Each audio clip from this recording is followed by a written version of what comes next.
Hey everybody, it's Lon.TV, and we've got another low-end printer to take a look at here on the channel. This one from Brother, a brand we haven't explored just yet. This is their MFC-J775DW. Costs about $150 right now at Staples. They have an exclusive on this for a little while, and then it will be available at other retailers as well. And the differentiator on this one is the cost of ink. We're going to get into how they are approaching the consumable cost compared to their competitors in this review, along with taking a look at how the printer itself performs. Now, this is an all-in-one, so you can scan and fax and print. So it does all those things pretty well, and we'll be looking at how it stacks up in just a second. But I do want to mention, in the interest of full disclosure, this came in free of charge from Brother. However, all the opinions you're about to hear are my own. Nobody is paying for this review, and no one has reviewed this content before I uploaded it. So let's take a closer look now at the hardware. It is relatively compact. It's about the same size as some other MFCs we have looked at this particular price point. Connectivity isn't all that difficult initially. What we did is we connected it up to our Wi-Fi network here in the studio. The screen here was able to guide us through that process, so we didn't need to use the computer right away to get up and running. However, we found that when you do install the default Windows drivers from Microsoft through the operating system, it doesn't install the right drivers for the printer, so you don't get all the features that the printer has, and it prints really slowly. So you do need to go out to Brother to download their full driver package, or use the disk that came in the box if you do have an optical drive on your computer. On the Mac, there is no functionality unless you download those drivers first. So I was hoping that it would be a one-click install like we've seen with HP and Canon and others, but here you do need to get those drivers installed first, and at least on Windows, it is a very bloated driver package, and I'll show you some reasons why I say that as we get a little further into the reviews. That was a disappointment. Easy to get on the network, not so easy to get the computers going, but generally that's a one-time task there. Now there is of course a scanner built into this, not a terribly fast scanner, but you do have an auto document feeder here that supports 20 pages at a time. There's also a flatbed here on the bottom for scanning photos and whatnot. The scan quality we found to be pretty decent for what it is. It's not going to be something you would use for professional printing work, but it's good enough to scan a few photos in every once in a while or scan some documents. And what's cool is that I was able to attach this up to my Google Drive account. It works with Dropbox, OneDrive, and OneNote as well. You can also scan to email through Brother's service if you wish. So I can just connect here to my Google Drive, select the account I want to drop the document off into, and what it will do here is, once I go through this process, begin scanning the document over to my Google Drive if I want, which is pretty cool. Now you can get a feel for how slow this scanner is here. I'll just take these other pages away. Not terribly fast, but good enough for doing some basic scanning if you want. It does not duplex though, so you will need to flip the pages over manually if you have a two-sided document to do. But in this instance here, we just scan that page over, and now it's uploading to my Google Drive over Wi-Fi, and it's done, and it will be sitting in there waiting for me. I was pleased to see that when I did attach my Google Drive to this, it limited its permissions only to the folder that you're giving it control over. So it's not going to be able to see anything else in your Google Drive except that one folder and the documents that it creates in it. And it's also fairly easy to send faxes or make copies on here. You just load your documents in like I just did a second ago. You wait for this little message to go away, and then you can select fax if you wish to fax it to somebody. You type the number in and off it goes. You can also make copies here by hitting the copy button. You can then decide to use a black and white option or a color option by selecting one of these two buttons here. You also have the ability to scan it directly to your computer or mobile device if you want. I'll show you the mobile app in a few minutes. And this showed up on our network as a scanner in Windows and on the Mac, so you can use native Windows and Mac applications for doing scans as well over the network. You can basically pull those scans down either through the ADF or through the flatbed here. So it functions very much like many of the other devices that we've looked at. Now, from a printing perspective, what they're selling you here is capacity on their ink cartridges. So it comes with high capacity ink to start with, no starter cartridges. They rate the black and white cartridge at 2,500 pages. You can see how big it is here. And then the color cartridges they rate at about 1,200 pages each. So it's going to vary based on exactly what you're printing, but generally you will get a better capacity out of this than you might out of competing brands that only get you a couple hundred pages per cartridge. And the replacement cost on these is not bad either. So the black cartridge here costs $20. The color cartridges are $12 each, so a full replacement is about $56, and you should see probably over 1,000 pages depending on what you're printing. Now, when they measure this, It is based on a degree of coverage that is kind of the average for what most consumers might experience. So when they say 2,500 pages of black and white, they usually mean just a regular text page where the ink isn't covering a large percentage of the paper. When you're doing photos and things that really suck up a lot more ink, that will certainly reduce your capacity, but the cartridges do have more capacity than the competing cartridges out there do. So I do think the cost of ownership on this over time will be lower. What's also cool is that it does support borderless printing. So we were able to print out this on some 4x6 glossy paper earlier. I'll take a little B-roll shot here so you can get a better look at it. But generally it came out pretty nice, I think. It wasn't as good as a photo printer might be, for example, but by and large, if you're looking to print out a couple of quick photos, it's not bad and better than I expected it to be. And it was kind of nice getting the borderless option. Borderless printing is limited to 5x7 and smaller. So you can't print an 8.5x11 borderless print, but it will do some basic photo printing, which again was pretty impressive to see. It was a little washed out from my mobile phone, but I think if I was in the Windows app, I could adjust the color a little bit and maybe darken it up a little bit. But generally, we were pretty pleased with that. So let's take a look now and see how it prints from a computer to get a feel for its print speed. So here we are on my Windows desktop, and before we get into printing some stuff, I want to show you something down here in the lower right-hand corner. This is what the drivers install. This little thing sits here on your desktop right above your taskbar by default. And this is the kind of stuff that drives me crazy because some companies feel like they're so important that they got to put their button somewhere special so that you'll see it. But I just don't think this is warranting this kind of real estate on my desktop here. There is a way to turn this off. If you click on that gear icon, they've got a grammatically incorrect little phrase here that says show desktop button when startup. In other words, show this when you start up. You can uncheck this, click OK, and you won't see it there again. The kicker is that this same thing is right here as well. So this is completely unnecessary, but they probably figured people aren't seeing these little icons in Windows by default anymore, so we're just going to put this thing front and center here just to tick you off. So that's there. Just be advised about that. So we're going to print out some text documents real quick here on the printer. And before I do want to talk about paper handling. All of the paper that this thing ingests comes out of the little cartridge here at the bottom. There is no manual feeder. So what you do is you just put up this little piece here. You can slide your paper in. I've got 8.5x11 on here right now. It holds up to about 100 sheets of normal thickness kind of copy paper. Thicker paper obviously will hold less than 100 sheets, but it can support up to legal size paper. So here in the US that is 8.5x14, but again I've got 8.5x11 in here right now.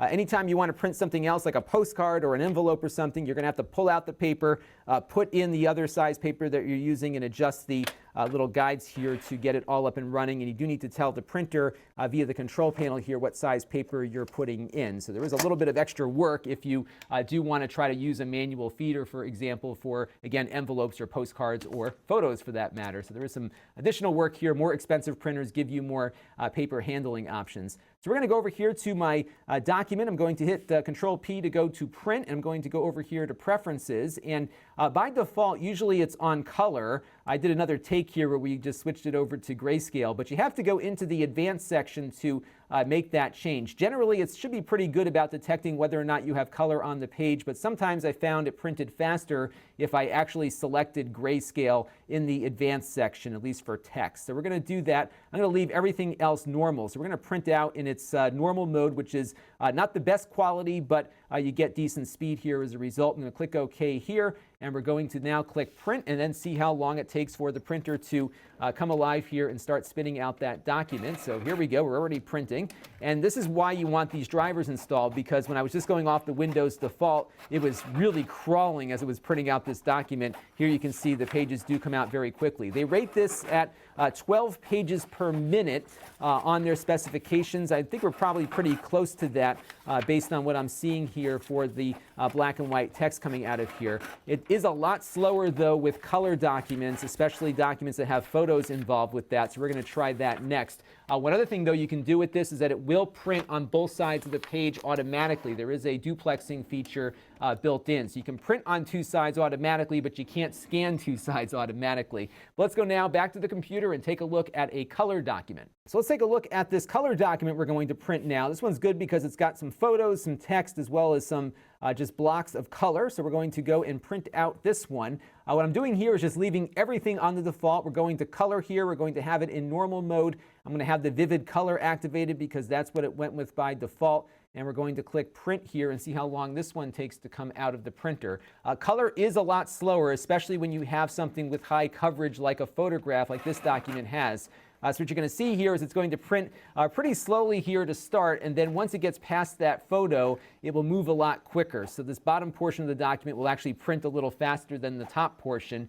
They do rate the color printing at 6 pages per minute. I think your mileage will vary based again on what kind of coverage you're using on the document and how much of the print area is going to be consumed by photos and other large text. But you can see here, it wasn't all that long here to get this document printed out. What I did find with this, and I'll give you some close-up examples here of what just came out of the printer, is that the photos don't look so great, but the text does look pretty nice on here. In fact, the text looks really good for a normal mode, inexpensive printer. So I think if you are printing documents like this, you might want to put it on the fine mode, use maybe a better quality paper than I have here, but don't expect a lot out of these photographs. But I am really pleased, though, with the sharpness of the text that I'm seeing on this, because this does do a lot better, at least from what I'm seeing here, than I've seen on other low-cost printers out there. Now, Brother also has an app that you can use to access the printer's functions here. This is available on iOS and Android, so your iPad and iPhones and Android devices can all use this. And I can click on Scan, for example, and that will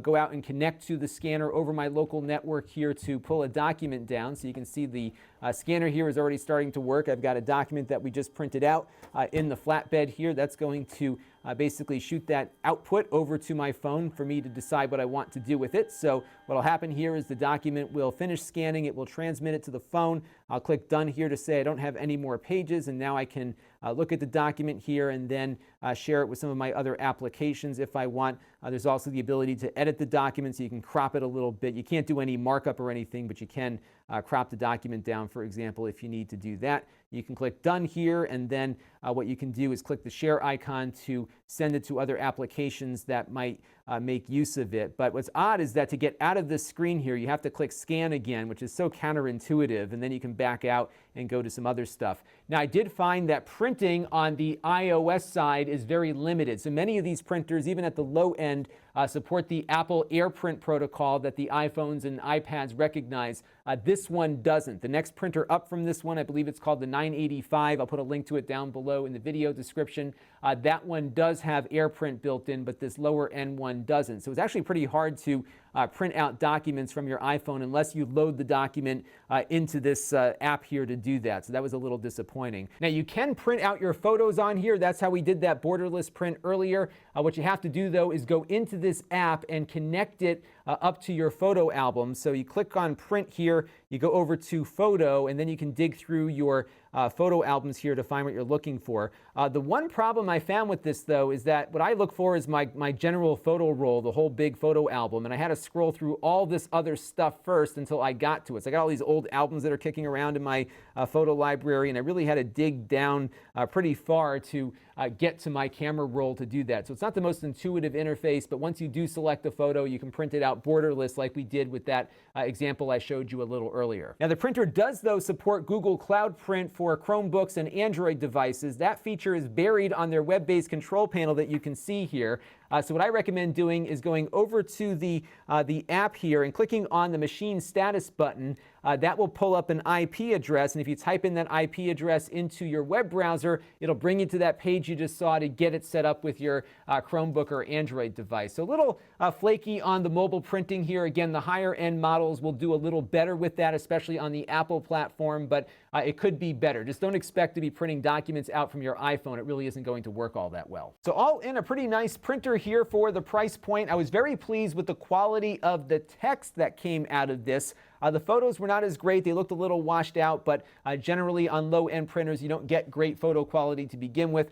Having the borderless option here was a nice surprise, so that was cool to see on this. And the ink on this is very inexpensive for the capacity that you're getting. So I don't think you'll be swapping ink out all that often. And when you do, again, the cost of ownership on this one is not as bad as what I've seen on other low-cost printers. It's been interesting to see how each company out there has been dealing with the consumer backlash over ink costs. So we have Epson, who's got those big tank printers that you can get. They cost a lot more, but you're getting all of your ink that you might use for 2 or 3 years up front.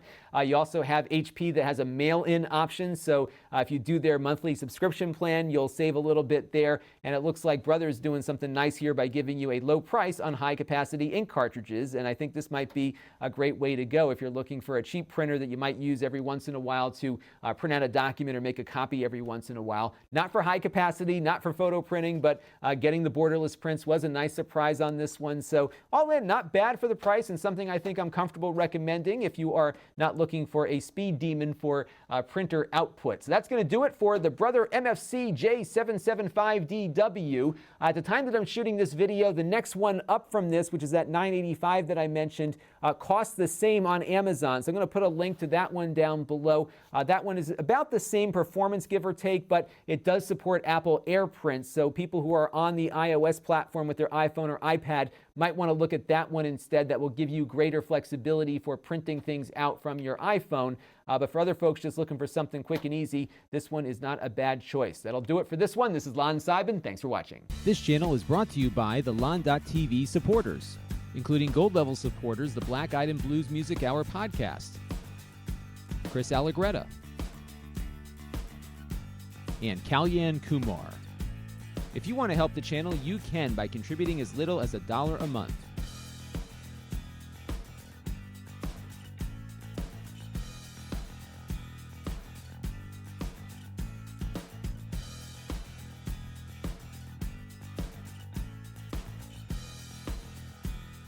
Head over to lon.tv/support to learn more.